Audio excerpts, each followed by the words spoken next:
The Federal Reserve's decision to keep interest rates very low for another 2 years is sure to have a direct impact on your wallet. Carmen Wong Ulrich, a personal finance expert and author of The Real Cost of Living, is here to help take you through the advantage of those low rates. Carmen, good to see you again this morning. Good morning, Carmen. Lots to talk about. Let's start with this, though. Let's start with the main consumer areas here. And these lower rates that the Reserve is now offering. How is it basically going to affect home mortgages, your ability to borrow, the ability to buy? Well, this is basically a promise that rates are going to stay low for quite a while now. And they've been really low, almost near zero, the Fed rate, the prime rate, since '08. So we're looking ahead at these lower rates. And, you know, with the debt downgrade, folks were worried that we were going to see rates go up. So this says, OK, the Fed is saying rates are going to stay down. And, of course, it affects a lot of things. For example, mortgages, right? Mortgage rates right now, record lows, around 4.5%. When are we going to see this for a while? We'll see if they stay down, because a lot more things affect our lending and our borrowing more than they used to. But right now, what they want is in the housing market are these low rates, so that folks who are on the fence about buying, worrying and waiting to see what would happen, will now go ahead and buy. When it comes to refinancing, this is a great time to do it if you're in great financial shape. And that's the caveat with everything we're going to talk about. You have to have great credit. You've got to have income, all of those things to make lenders happy. And also to get the loan in the first place, because it's so hard these days.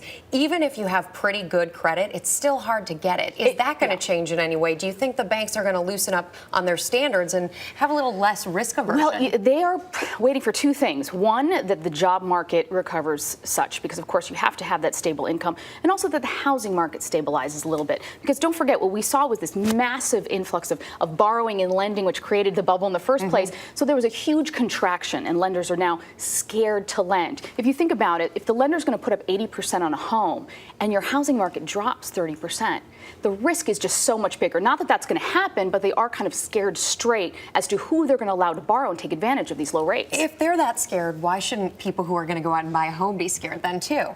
Well, here's the thing. Think about it. The housing market, if it dips just a little bit, this is a long-term investment or a long-term move for you. You get a lot more value out of the home besides the value going up anyway. You live in it. But if you're holding on for 5 to 10 years and you can manage to lock in 4.5%, this is a really, really amazing rate. Don't forget, in the 80s, we were paying around 17% on our mortgages.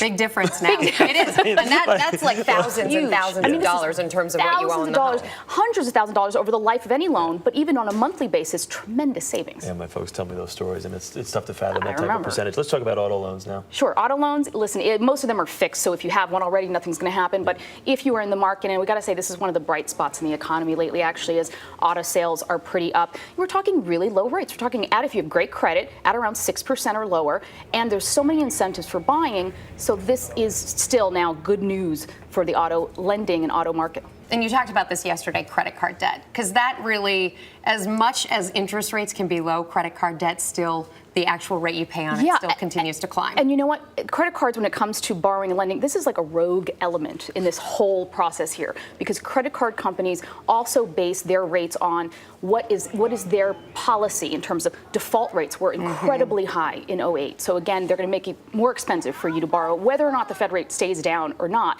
And also, it's up to you. This is one of those loans that depends on you and how you behave with your credit and manage it. But don't forget, with the Card Act that went into effect last year, if your rate goes up on your credit card, it's only on new purchases, not on the balance you already have. It's not retroactive. And you have 45 days notice. So you have a little extra wiggle room time in there. Great information. Right. As always, Carmen, thank you so much for joining us. We appreciate it.